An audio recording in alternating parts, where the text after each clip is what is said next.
scoop for another week of exciting topics. I'm Eric. I'm David. Yeah, and it's good to be back. Absolutely. A lot more to get into the sports world. And, have you been watching the NHL playoffs at all? A bit, yeah. A little bit here and there. So, I made some predictions last week, and, I'm kind of 50-50 right now on some of those predictions. Okay. If you remember, Dave, I said the Islanders would be the upset in the Eastern Conference, and right now they are up 3-0 on the Washington Capitals. So, barring any collapse there, that prediction looks like it'll be coming true. And I said Barry Trotz versus his old team Washington, and I expected it to be a series that the Islanders would win, probably in 6 or 7 games. But I expected a little bit more compete from Washington. And not to say that Washington has not been competing, but the Islanders just have that knockout punch, right, it seems, in every game in that series. And they won 2-1 in overtime yesterday. So I expect that series to kind of wrap up. Maybe not. It doesn't necessarily be a sweep, but maybe in 5, maybe 6 games, I expect the Islanders to take care of Washington. I went on a limb with Chicago, saying they would win. They would beat Vegas in 7 games. They were down 3-0 going into yesterday's game, and they were able to stave off elimination. So they're still down 3-1, but that one is not looked good. And Corey Crawford, as good as he looked in that Edmonton series in the qualifier, just has not had some of that sharpness carry over into this first round series of Vegas. Again, Vegas, very good team. And we expected that, but I was probably I thought maybe Chicago was going to carry a little more of that playoff experience moving forward into that series. Chicago may win another game, possibly, but I think that one we'll say Vegas will hold on to. And then St. Louis survived yesterday. I think we talked about St. Louis, Boston a little bit last week as kind of the 2 teams from the Stanley Cup last year. Right. And we expected St. Louis, I think that St. Louis have an easier time with Vancouver than Boston, but right now Boston's up 2-1 in their series, 2-1. And St. Louis actually won in overtime yesterday to make it a 2-1 series, but Vancouver's still leading, and Vancouver is definitely giving St. Louis their money's worth. So not a 3-0 kind of situation, but we'll have to kind of keep an eye on that. Absolutely. So those are the ones that stood out to me. There's the other ones too. Claude Giroux from Montreal had that heart attack. I believe it wasn't a heart attack, but it was he had to have surgery, open heart surgery. So he's out for at least this series, but I'm going to suspect that they were Montreal to move on, maybe longer. But Montreal gave a good fight in that game 2, but now in game 3, Philadelphia won 1-0. So there's that series. I did want to talk a little more, Dave, about the Boston-Carolina series, and you and I talked offline about the big news, and that was after game 2, Carolina beat Boston. Right. And if you watched the post-game conference and you heard some of the comments that Tuuka Rask kind of came out and said, it left, particularly if you're a Bruins fan, probably left a pretty bad taste in your mouth. Yeah, well, they had to scramble, and not really scramble, but in a situation like that, you really risk, because you're not giving as many reps to the guy behind him. Putting a guy in who might be a little not as sharp, if you will. Yeah, but even more than that, Dave, what I was thinking about Tuuka Rask was he seemed, don't want to say he seemed disinterested, but you heard some of those comments, and it was that he basically said, I think the phrase was, it does not feel like playoff hockey out there, is what he actually said. And yeah, it feels forced. But then you ask some of the other Boston players, and they kind of were saying, these are playoff games. These are playoff games. They count. They mean something. We're not here for no good reason. We're here. We're trying to win a Stanley Cup, even though the circumstances are not, business as normal. And so I believe that game was. I want to say that game was on Thursday, and by Saturday morning, we heard that Tuuka Rask was actually opting out of the bubble, to spend time with family. Right. I don't know. There's been varying reports about what that means. What that means for the rest of the series. If it means for the rest of the postseason. I think that the feeling is that since he's out of the bubble now, there would be quarantine going on. That if you were to somehow come back, he would have to quarantine for I believe 14 days. So you get the impression that if that's that, you get the impression that he's not coming back. That Boston is basically reliant on their backup, Halleck right now for the rest of the postseason.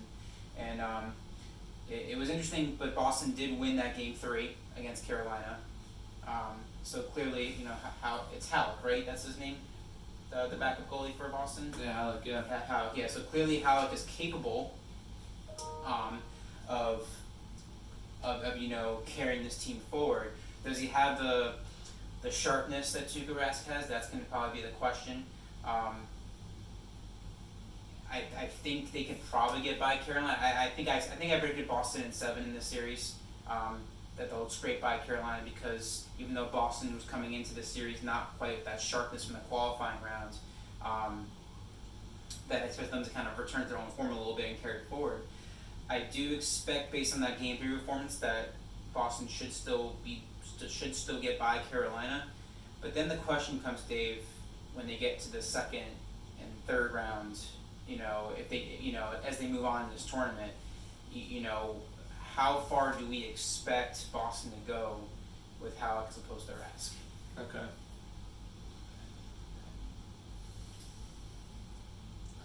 I don't know. To be honest with you, I don't even know if there's a clear-cut answer to that, simply because it's subjective to the fact. I don't know. I honestly can't answer that. Yeah. Yeah, and so, I mean, I don't know. Time will tell it. I mean, well, of course. We'll just have to see how the rest of this. First of all, to see if Boston can get out of this series alive without Tuuka Rask. But then, but maybe to take a step back from the analysis of it a little bit. Depending on who you ask, and like I said, Dave, we have a lot of Bruins fans. We have a lot of friends that are Bruins fans, and I kind of heard some of their reactions. Not to quote anybody by name, but. You go on the threads and some people say, well, we support Rask because, it's a family comes first. And he's right. I'm not going to argue that family does come first. But then there are some people saying, well, what Rask kind of did was a little selfish in the sense that it is a team game. The team depends on you. Well, I think sorry to cut you off. I think the issue in here lies truly with the timing, not the opting out. Yeah. Which is, again, what I think a lot of the players and everyone involved, they're not necessarily upset with why he's doing it. Mm-hmm. Pure and simple, my opinion, is based on what I've been reading and seeing, and if I was the teammate too as well, because it's a team game, I wouldn't necessarily have potentially loved the way he went about it. Yeah. Not that he's doing it. Because you said, family is first, just a game, just sports, sure, mm-hmm. but there's also so much more that goes into the just a game thing. Like, at the pro level especially, it's a business. These guys make paychecks to provide for said family. Exactly, Dave. So that's where it gets tricky as well. But again, I don't blame him for wanting to be with his family. I just can only question the timing. No, Dave, you're exactly right. It's the timing thing. If back in like May and June, Tuuka says, I'm not doing this. I need to be with family. Sure. Okay. Yeah. No issue. None. And again, I don't want to get into the whole, right to work thing or anything. No, of course. Because Dave, if we were in some situations for our jobs, where, we didn't want to come to work because, let's say our job took us, to Pennsylvania or something. We had to be away from our family and friends for 2 months, something like that. What would be the emotions going through you? Oh, well, family's important, so I'm going to tell my job no. And the job could say, well, if you don't do it, we're going to not pay you. Or fire you. And so that's what's interesting about this, too, is that when this happened, when basically Tuuka came out and said the things he did, and the news came out that he was taking a leave, clearly he had the approval from management on the Bruins because they came out and said we support Tuuka's decision, and it didn't say anything about him retiring, or there had been reports going back from last year, they said Tuuka maybe near the end of his career, maybe considering some sort of retirement. Right. But basically, the story was that management did sign off on this, which kind of takes away from the controversy a little bit. They did. It's more just but to me, the pure objection, as you said, A, the timing of it, and B, this is supposed to be meaningful games. This is a postseason. This is not some summer tournament. This is not preseason. This is what you play for.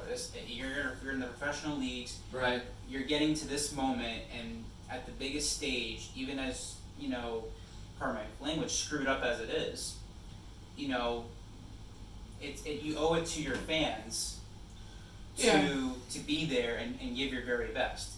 But as you said, I think people at the end of the day will have very different perspectives on this. I think when it first came out, I was more just kind of like, oh, this is bad.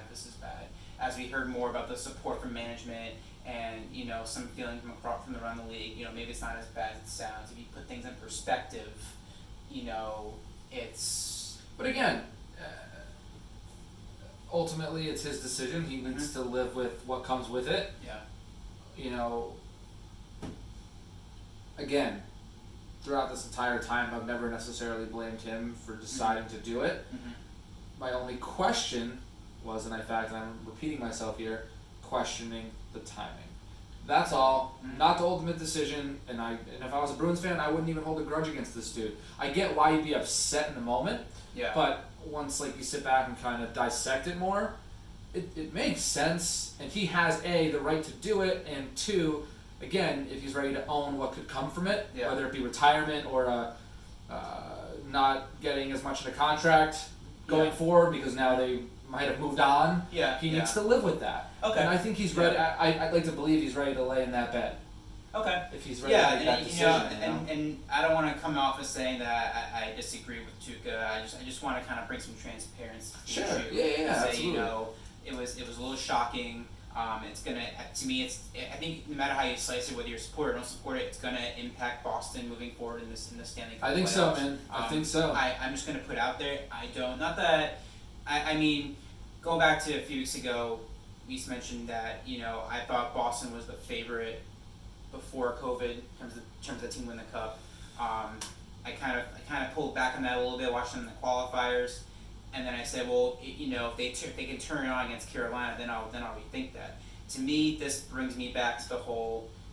This takes me back from contender to second rounds, maybe third rounds. I just don't see this team as much talent, as much depth as they have without a guy. I mean, and like I said, Howe played well. I'm sure he's a good goaltender. I'm sure he will. But when you get to those deeper rounds, the playoffs, every save, every goal, every moment matters.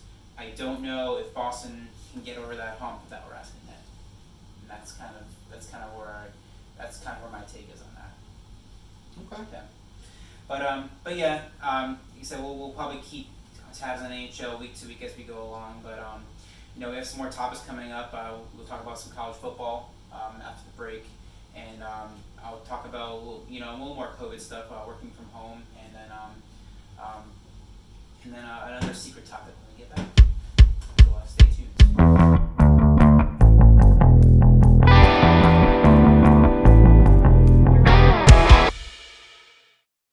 Welcome back to The Scoop, everybody. I'm Eric, and that's Dave. What's up, guys? And so we talked last week, Dave, about college football, just the whole potential risk of teams, season being in jeopardy, some conferences shutting down. You wanted to revisit this a little bit, I guess, and what was on your mind? Well, it's not necessarily what's on my mind as much as it's in the kind of the minds of a lot of other college football enthusiasts, parents, fans, players, and that is the idea going forward that some conferences, obviously as we know, have decided to postpone their fall seasons, while as some programs also specifically that are independent, like University of Connecticut and University of Massachusetts. But what struck me in the last few days was when the Big Ten and the Pac-12 made the announcement that they were going to also postpone Mm-hmm. the upcoming season, Justin Fields, the quarterback at Ohio State, ended up starting a petition, essentially requesting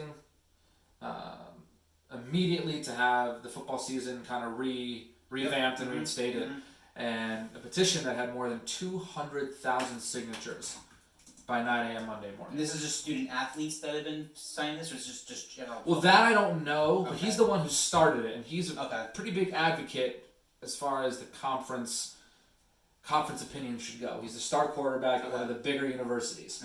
And there's another article attached to the one I'm staring at that talks about a lot of the parents almost starting to begin to side with the players, that it needs to come down to the players. Kind of, and I'm putting it kind of lightly, but at the same time, I'm not. Screw the school, screw the business. It's about the health and the safety of the players. And if the players, as long as there's like NDAs involved and people are willing to sign things, like we do on a normal basis for a lot of other things in society, if these players and these parents ultimately want them to play, I think there's a way to make that happen. And that's what Justin Fields, who's a player who has more say than I do, that's just my opinion. He believes that they can play. I know he has more incentive than obviously an average Joe like me, who doesn't have to look forward to the draft and signing a big deal in a couple of years. But taking a year off can really affect some of these guys. And so some of the guys who have 1 or 2 more years to prove themselves and seeing this as a potential waste year if they don't play are starting to become more vocal about not playing because they're going to see what it's going to do. So again, the campaign itself said that it's asking the Big Ten to allow its players and teams to make their own decisions rather than it be a whether in a sense come from the people who are most at risk, not the people who are just sitting in their offices all day type thing. So, and I just was curious to see what your thoughts were on that and your thoughts on the petition, if you think it's if you think it's even worth trying, if you think it's a good base to see where do we stand, like what do you think on it? What do you take? So, I did hear about that in the news, Dave. I didn't read a lot into it, but you said Justin Fields did this petition, and it reminds me last week when we talked about this with Trevor Lawrence. Trevor Lawrence, the Clemson. We didn't do a petition. What's per the se. hashtag that you said? It was we have to play, or we want to play. We want to play, I believe is what it was. And so basically, it's Trevor used social media to kind of bring about a statement, right? Whereas Justin Fields decided to literally do, on paper, this is the support we have, right? And it's college football, but yet at the same time you're seeing that, like in the pro leagues, you have stars, you have these big names. Not that Justin Fields I think was a huge name, but still Ohio State's is a big school. It's one of the major football programs in the country in general, and right? So any quarterback in that position has shoes that they can use to their advantage. It's very, and we'll get into this later, Dave. But the thing about college, and whether you're a student, whether you're an athlete, whatever capacity you are when you're at an institution like that in your late teens, early 20s, there's a general feeling that this is the best time of your life. Maybe, or at least it's one of the best times of your life. It's absolutely. It's a time obviously you're there to learn. It's a time you're there to work on your future. But nevertheless, you put a lot into those 4 years or 2, whatever time you spend in college. Right. You put a lot of stake into your those years, because it's gonna in a way it defines you a little bit. It's a big part of your life. It does define. We only live so long, Dave. But 4 years, is a big is substantial, and so. And this comes back down to even the high school leagues too. It's like you're trying to get kids to do sports because it does a lot of things for them, about their development, their character. It's keeping them from doing things they shouldn't be doing. But and not to get too off track here, but it's like there's something about sports that drives a lot of passion for these individuals. And obviously, with COVID going on, there's sacrifice, there's safety, there's all these things about everybody just doing their part, but it's becoming a debate about where am I safest? Am I safer being on the field with my teammates in these potentially in a more controlled environment, or is it really just too dangerous to be playing a sport? Because you bring up a very good point, because and I get kind of animated with this, because if what you're telling me is this, and I know at the end of the day NCAA and a lot of these schools are businesses, they need to turn a profit, I get it. Not mad at that. Yeah. But what kind of gets me going is the idea that what you're doing is, especially these schools that are allowing students back on, you're saying, oh, students can come back, they're fine, they can be on campus and hang out and do all these things and stuff. Granted, a lot of the classes at a lot of schools have gone online, which is good, but not all have. And at a school like UConn, where they just had move in and they had up to 3,000 kids already move up back to campus, and that's the size of a lot of normal private schools. So in the sense of like, oh, they can come back, but our athletes can't come back and play, and like I get the protection aspect of it. They're trying to protect, because it's liability, and what separates sometimes, and this is where it gets kind of where you separate people a lot, because when you do athlete versus student. And then you have students who are athletes, and then you have the guys who kind of are here for a year or two, but they're going to go on. Everyone's on kind of a different page and on a different boat, but in the same ocean. Do you kind of see what I'm saying there? We're like, but that's why it kind of sucks, because then now not only do you have to think about, let me rephrase it, you now have to think about like a plan A, B, C, D, E. There's no just a plan A that's going to work for everyone. Exactly. And that's what almost sucks, because to make this work, I think you almost need a plan for everyone, or else it's not fair to someone else. So you're not going to please everyone here, but at the end of the day, and I've said this in previous videos, Eric, safety is first and it's paramount. And before COVID even happened, football and sometimes hockey, but mostly football, they were in the spotlight for trying to get better with protecting players, whether it be from an injury or a head trauma, and with the whole surgence of CTE and how it develops in football players the longer they play and the older they get and stuff like that. We've started to buckle down on player safety, and like I also said last week, and I'll stand by it no matter what, and I know I'll catch flack for it, there's no way to eliminate risk. Exactly. It's just life. The moment we leave our doors every morning, there is risk. However, and this is why, again, it's so controversial, because with something that is contagious, it's a virus, it's not necessarily getting into a car where, we have more direct control over that safety. We can drive the speed limit, we can obey the laws, and we should be fine. 9 times out of 10.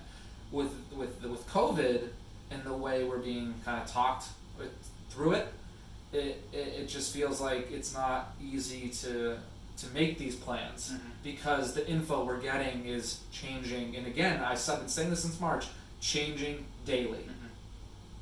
Some for the better, some for the worse, and I feel like the more time we go along with this, though, they do start to get more answers on how to do this. That's why I'm actually, I never was a massive NBA guy, and I know I'm rambling here, but this is to get across my overall point of, the bubble at the moment having really, really worked out for the NBA. They're about to start the playoffs tonight, I believe. Tonight?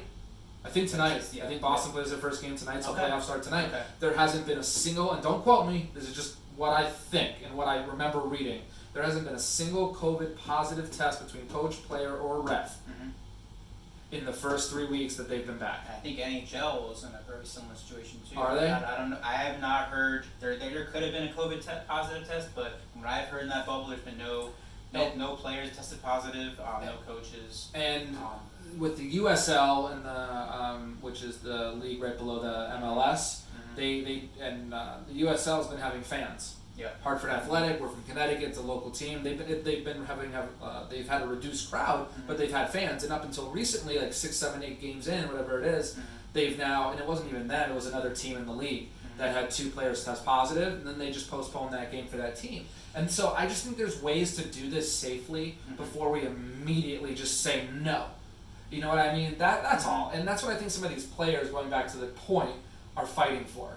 They're kind of fighting for a chance. Like, they really want, because, like, if they're told, because a lot of them really, truly, based on this article too, so this isn't even just my opinion, this is what they're saying, that many of the coaches and many of the players believe that they will be safer in what you just said, a controlled environment.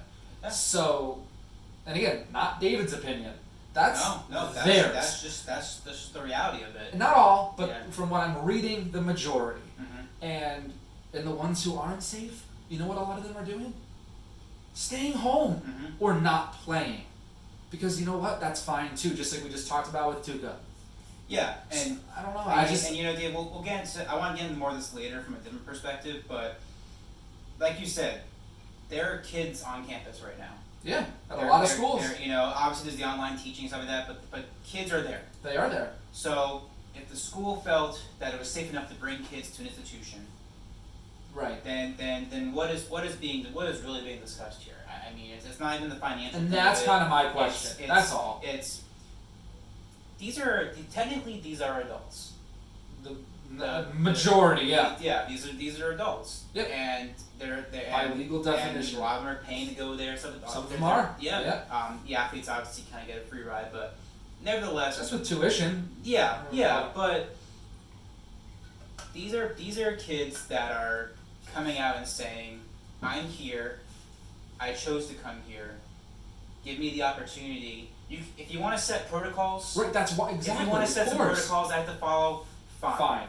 I agree. But Trevor Lawrence is at Clemson, Justin Fields at OSU, and obviously they're for education. But let's be honest, they're there to play football. Those particular guys, yes, because of their caliber, and most of the people on those teams, they're there to play football. And you're telling me that while the professional leagues have put all these resources and they're creating a safe environment, they are. You can't create a safe environment on a college football field. Right. I completely understand why they're frustrated, why they're fighting for this, why they're questioning it. Granted, I agree that there's not enough parity in college football. I think there's always the same teams that are always the top and it's uneven. But I'm gonna defend them on this one because too, man. I agree. It's the fans want to watch them. Of course. The players want to play. There's clearly enough out there from the professional leagues to show this can be done. So far, yeah. So what's really going on here? Right. That's what I don't know. And that's again. And if our fans have any comments about what they think, maybe something we don't know, or if they agree with us, disagree with us, we would love to hear it. Of course. I don't know if anything else to add, Dave. On that. On that note, no. But again, just for the sake of stating it, because I know this will probably be one of the last times I do say it. Because as we get rolling, I'm not going to apologize for what we say. But apologize. Oh, I'm not. Well, I never will apologize. But I want to be perfectly clear to people that have the need to sometimes twist certain things. We are in no way advocating, like me and Derek. Yeah. We are not advocating for players or things outside of sports. If people are not or don't feel safe, stay home, try to protect yourself and your family, and do you. I can respect the hell out of that. But like I just said, to an extent, you will never eliminate all risk. I believe, and again, just not even sports, with everything else, it's all going to be situational. Yeah. Because there are certain places where you can put protocols in place, and it can work, and we've seen it, like you just mentioned. Yep. And then there are other places where it might be harder to do that. I'll give you just a quick case in point. It has nothing to do with college football, but even when they recently reopened a lot of the indoor dining, some restaurants are automatically scrambling, and when we had the luck of some of the warmer weather, some of those places were able to extend to outdoor seating. But being in New England, come late September, that doesn't become as much of a reality, and some of the restaurants are very small, so it's going to be harder to space people out properly to the 6 feet or whatever the rule is at that time. But now they've been able to get away with it because of the nice weather, so they've been able to keep people outside as well. But restaurants, it's harder to do that. and that's also why I think, and it's unfortunate, but I think that if places like the XL Center for basketball, college basketball, opens back up, they're going to have reduced capacity because it's harder, and especially indoors. And in outdoors, they're starting to play with it a little, and they're seeing it. But the NBA has been, they've been doing great, and I hope it continues. And again, like I just said, and I'll end it here. Me and Eric, just trying to start the conversation. We're more curious about everyone else's opinions than ours. We don't have all the answers, Dave. Do we? I mean, we maybe have a couple answers, but I think the majority of us is just kind of posing the questions here, and hoping that someone else can kind of fill us in. And a lot of my passion is coming from hope. Like, I'm just hopeful that things can work out.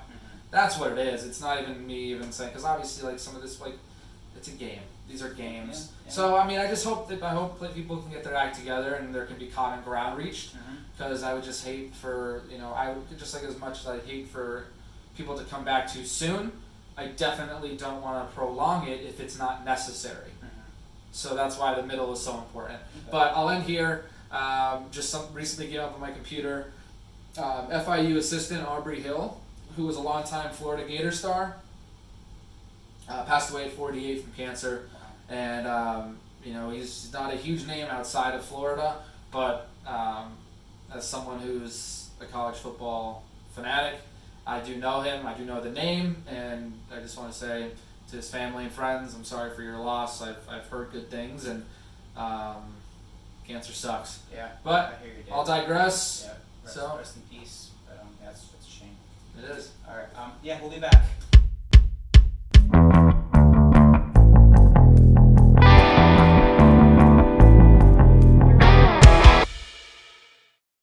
All right, everybody. Welcome back to The Scoop with Eric and Dave. What's up, guys? We've had some topics, and we try not to bring up COVID all the time, Dave. No, we try to kind of leave it at bay and try to bring some other things into the equation to have some normalcy. But we couldn't help those first couple of topics kind of talk about how COVID is affecting us. That world. Even this. We call this, Dave, a new normal, I guess, is what I would call it. And, so when I say new normal, I mean, I would say the biggest glaring thing for me, I don't know about you, but, with my job, because this is not my full-time job, guys, I swear. This is after work. But working from home. So, in my job personally, I never telecommuted. In a couple of jobs I would do it every so often, like on a snow day, something like that, or there's a little bit of flexibility. But in my current job, there was a no teleworking policy without like real upward approval, and we were starting to make some headway towards working from home, but there was a lot of bureaucratic kind of loopholes to get through, a lot of red tape. And so we thought at some point there was going to be something we were going to have some sort of teleworking policy. And then COVID hit. And, basically, our governor came out and said, if you're not considered essential, meaning like in a way that you have to be on the site, like if you're not like in the field. Right. If you're at a desk job, work from home as much as you can. Yeah. So in my situation, I was able to work, and my entire job is a desk job. And so I went from no telecommuting to 100% telecommuting, as in I'm home 5 days a week doing all my work on my personal laptop, and so and I guess the reason why I want to bring it up, David, is to kind of gain, like I said, it's part of this new normal, I guess, in a lot of our lives. And again, not everybody's in my situation where my big new normal is working from home. Other people have different situations, in terms of a new normal. But nevertheless, we keep hearing through the mainstream media about, one day we'll be back to normal. And with this going on, and I think a lot of other companies are probably thinking this too, is that they're actually finding that because one of the things about telecommuting that people always thought was that people were less productive at home than at the office. Like there was too many distractions, or no, your boss wasn't like breathing down your neck or on top of you, couldn't spy on you, and so it was an opportunity for you to do whatever you wanted that could be non-work related. But there's been a lot of reports coming out that they're finding that people are actually almost more productive at home, if you can believe it. They're actually finding that people are in a more, I guess, comfortable environment. They're, because sometimes the office setting can be a little unpleasant, I guess, or, maybe you have just as many distractions in the office as you do at home. And so, in some jobs, and again, amongst friends and family, I know some people have sort of kind of come back to the office, at least in a hybrid kind of setting, like they kind of maybe spend like 2 days a week in the office, or, maybe they say you should come in for some meetings. The question I ponder is, when all this blows over, when we get a vaccine, or herd immunity, or whatever the end result is of COVID,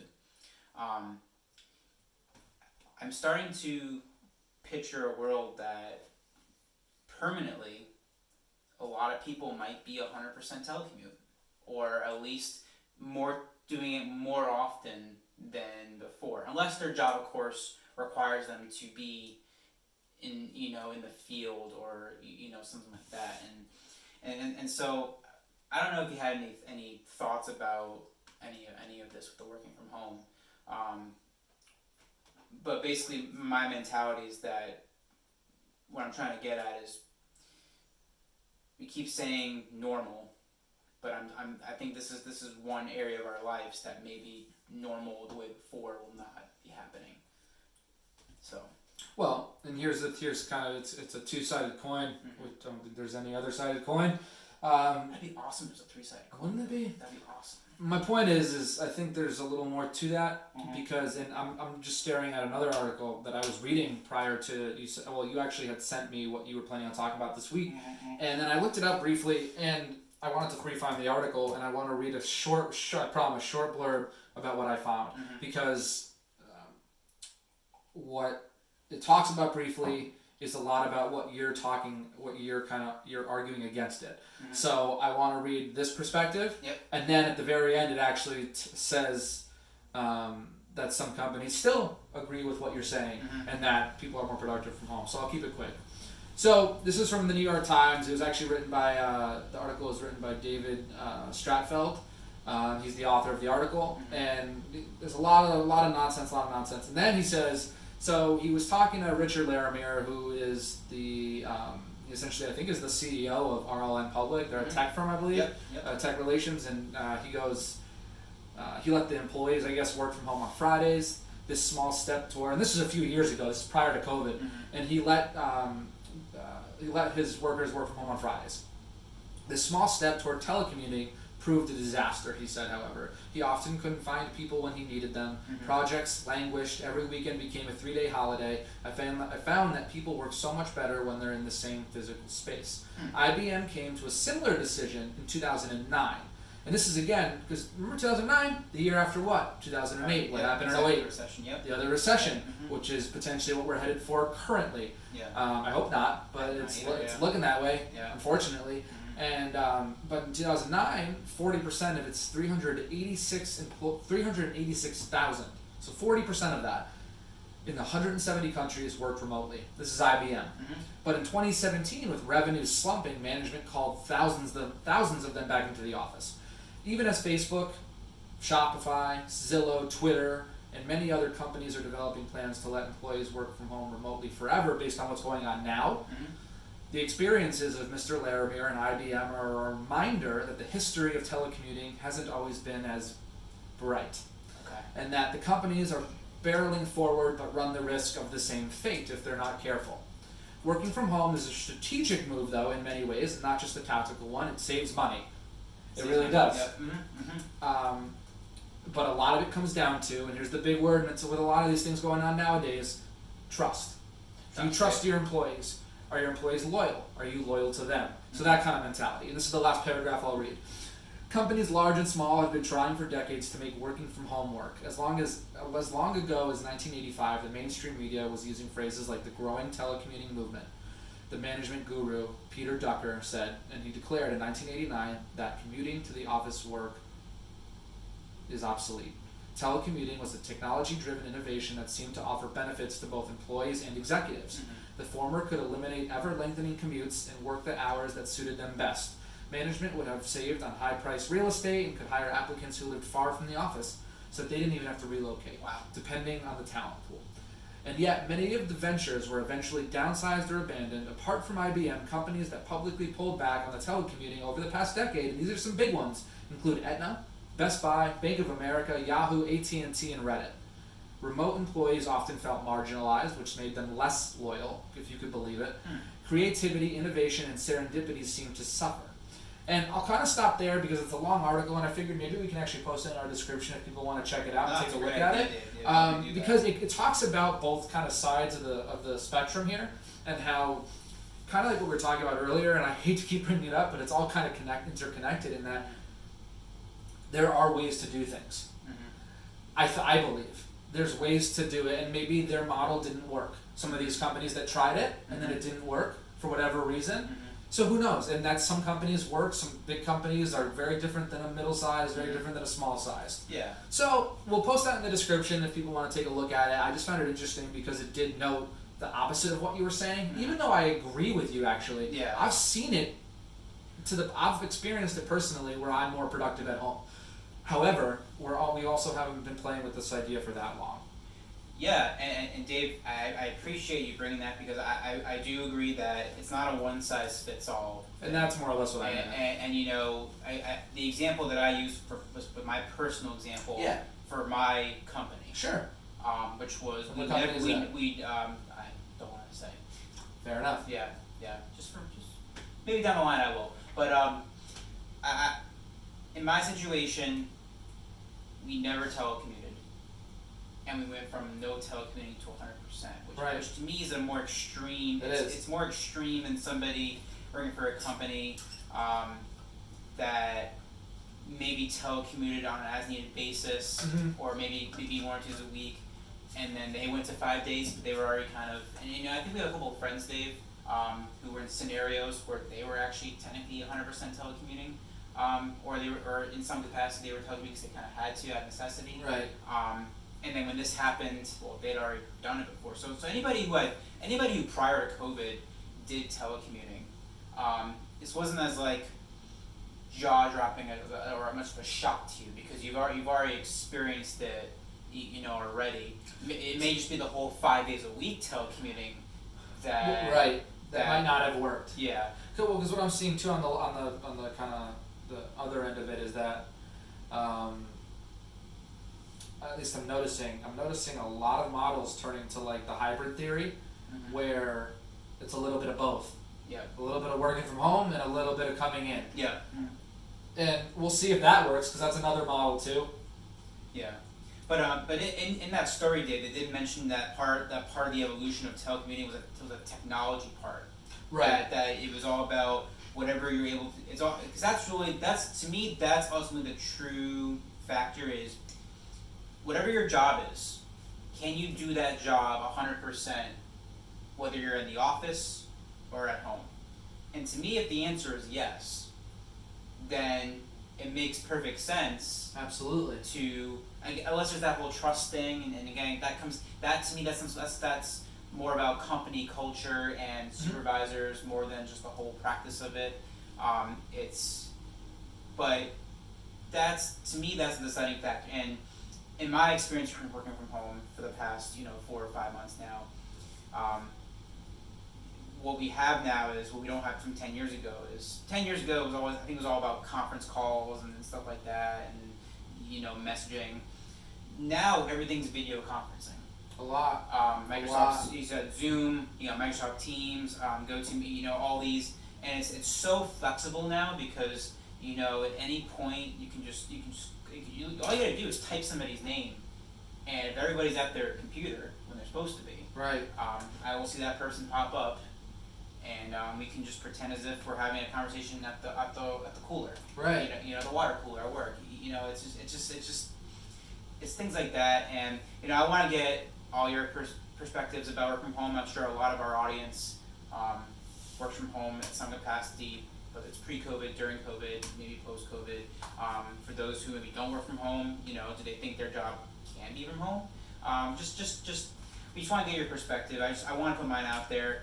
It's like I said, prior to COVID, I did not have a big history of telecommuting, and then now I'm forced to do it 100%, and I think it's overall a very positive experience. There's not much limiting factors, but it's going to be interesting to see when the dust settles with COVID, right, kind of where companies go from here on out with the whole telecommuting thing. Sure. So. And we're already starting to see some of it take shape. Mm-hmm. So it'll be interesting to see how it plays out for sure. Yeah. Great. So yeah, we'll be right back.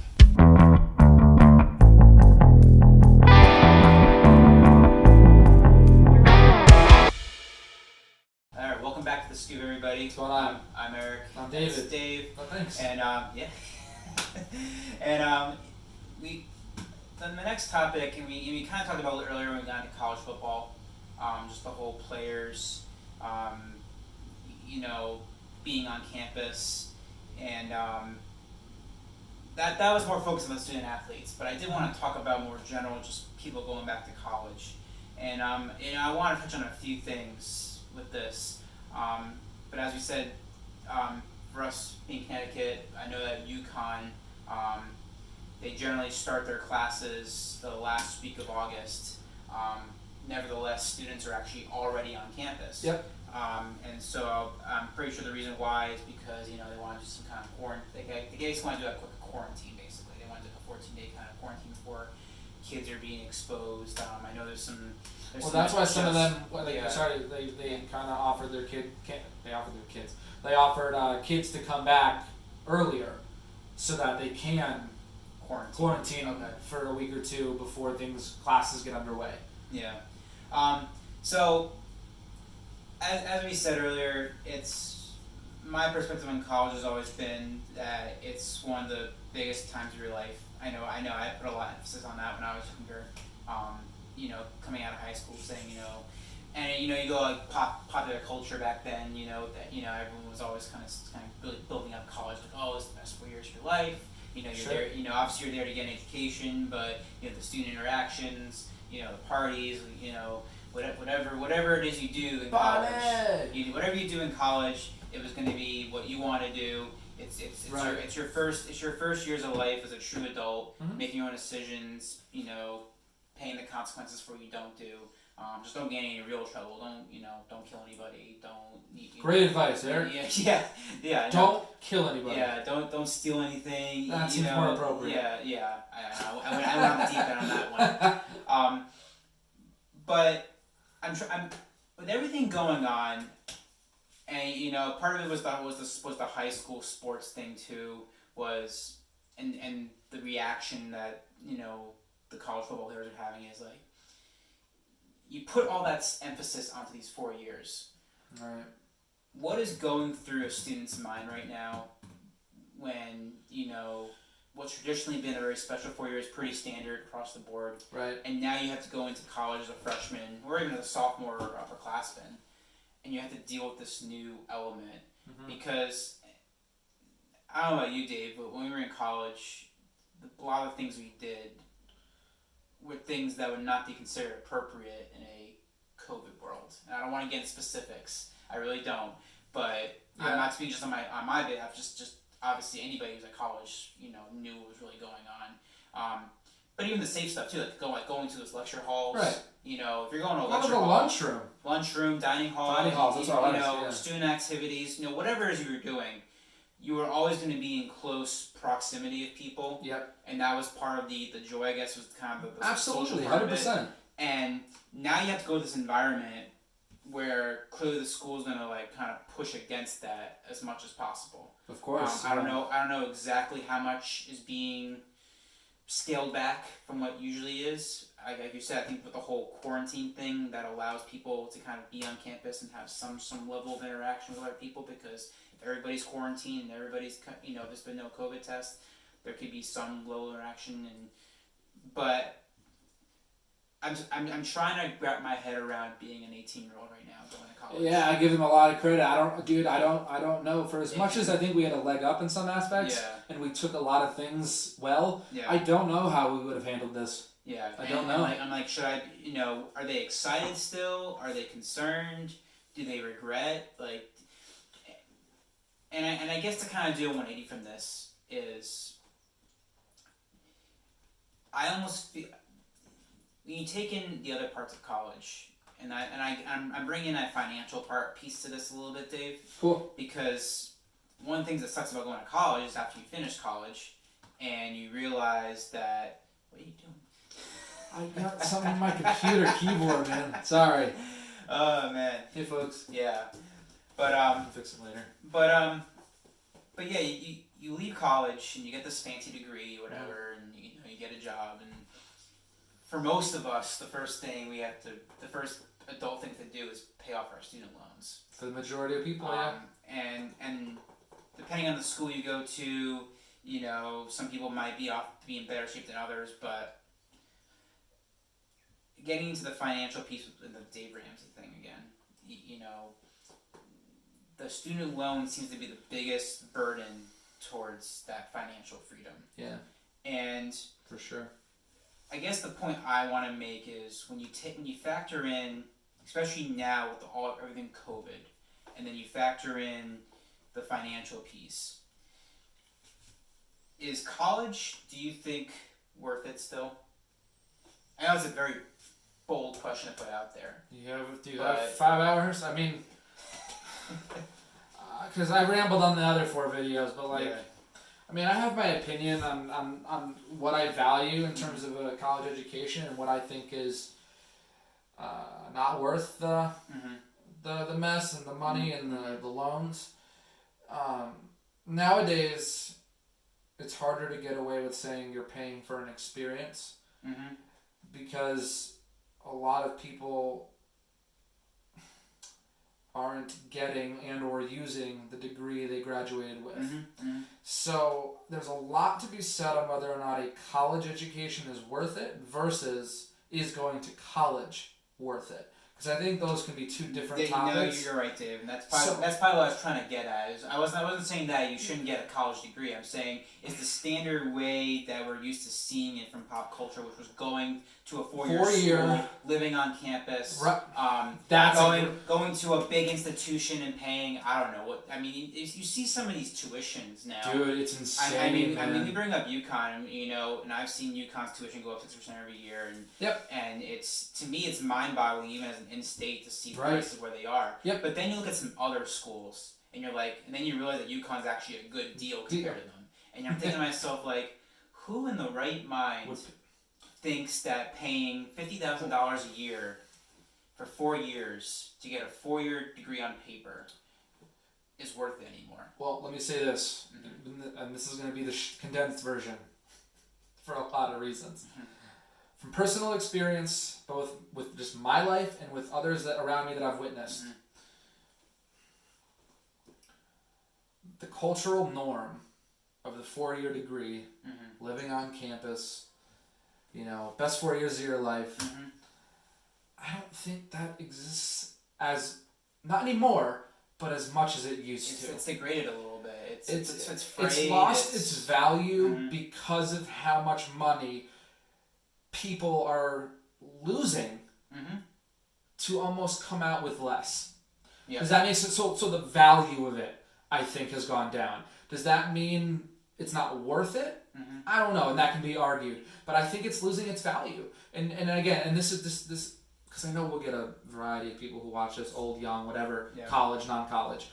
I never want to sit here and say you should go to college because college is for everyone. It's not. The military isn't for everyone.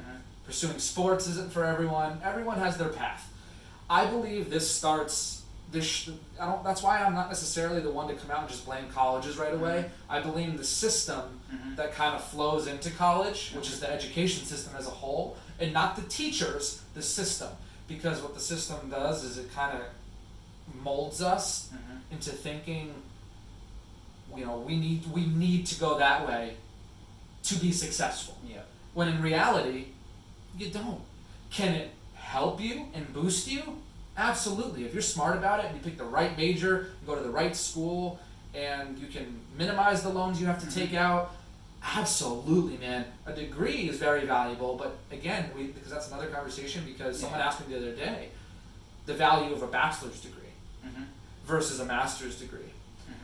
Because in today's world, because like back when our parents, and even, screw that, even the people right below them, that's when people started to really go to 4-year schools and get 4-year degrees, and it continued kind of on with our generation. Yeah. And now, it's not. There's so much more emphasis on whether it be the military, trade jobs, community college, at least for the first 2 years to get your gen eds out of the way, and then go to another school for 2 years and say you actually got to experience it, I guess. But I don't know. I just find it hard and kind of mind-boggling that we don't teach the youth about the other options as much as we should, because then they get set up to fail. You know, like I don't think it's anyone's job as a whatever to be like, oh, don't pursue art, crush their dreams. That's not right. If they want to do art, whatever. But should you go $200,000 in debt to get an art degree? And that's another thing, because I never want to shame someone on getting their degree, because I got it in criminal justice. The majority of my jobs out of college, not criminal justice related. Sorry, they just weren't. Back to my point. I think that it has lost its value. And it sucks because I enjoyed my experience thoroughly. I did. Not everyone does. I did, and based on the talks I've had with you, you seem to have.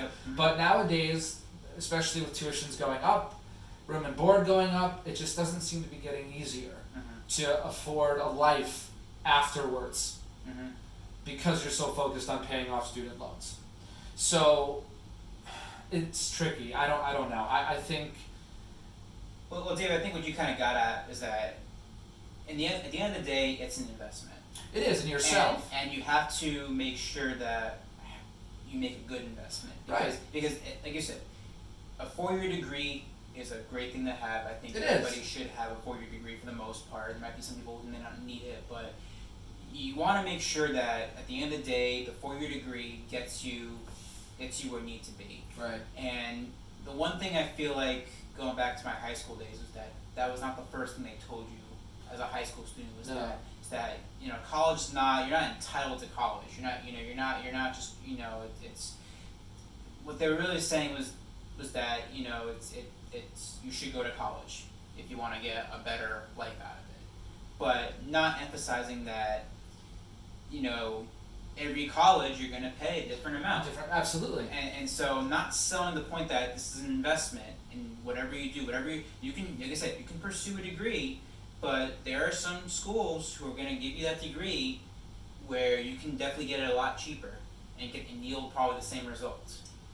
Or pretty similar, yeah. And sure. So you have to take that with a grain of salt, because ultimately, like you said, at the end of the day, you can have a fun 4 years there. Sure, of course. I did.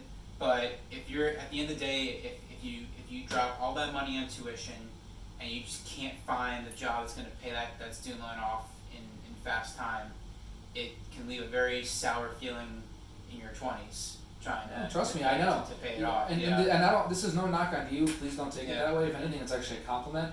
But you're not that you're rare, but like.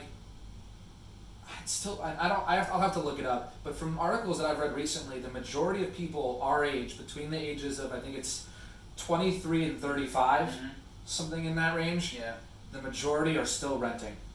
They are not homeowners. They're not. Why? Because they're paying insane student loans. They just, that's what's holding a lot of them back. And it's not just a bachelor degree too. It's like you get a bachelor degree, and then the profession you're going to says, "Oh, you should probably get a master's with that while you're at it." And some people don't need it. So just take out some more money. Some more. You know, so it's. And they're already having trouble paying that first end. Yeah. So I guess, you know, the way I want to leave it, Dave, is, you know, I'm very pro college. I'm pro college also. I'm pro college. I'm pro degree, but I don't want people getting trapped into Right. just thinking that That's the it's only a way. blanketed thing where I can go anywhere I want and not worry about the price tag. You know, look at the price tag. Look at the and consider everything that's going on right now with COVID. You know, if you can live at home, or live somewhere where it's really cheap, or you're not really paying a lot. Because that's the thing too. It's not just tuition, room and board, textbooks, all the other things. It adds up, man. You know, I hope 18-year-olds now, and like I said, I wish this is the one thing I do wish. Not that I was in a bad situation, but I would love to have that transparency up front to know, can I make the best informed decision about my 4 years of college? Absolutely. It's not all about fun and games. I'm there for an education. I want to enjoy myself, but and a lot of good things came out from me. Yeah. I met my wife there, and stuff like that. Right. So I'm not saying I regret it. I'm just saying that it's good to have a lot more information in front of you going in, so you can make a more informed decision. Absolutely. Particularly from the financial perspective. Yeah. And, I agree. And completely. I want to get your thoughts, guys, about what you think about college. And the value. And everyone's gonna have a different experience too. So we'd love to hear your experience about college. Were you more prepared going into it? Did you understand what you were paying for? What was on you? Would love to hear all that information. Absolutely, yeah. Please feel free to comment below or reach out. Again, we're just trying to discuss topics that are going on in the world today and trying to get the conversations going and keep them going. College, man. Had a lot of college today. College. A lot of college.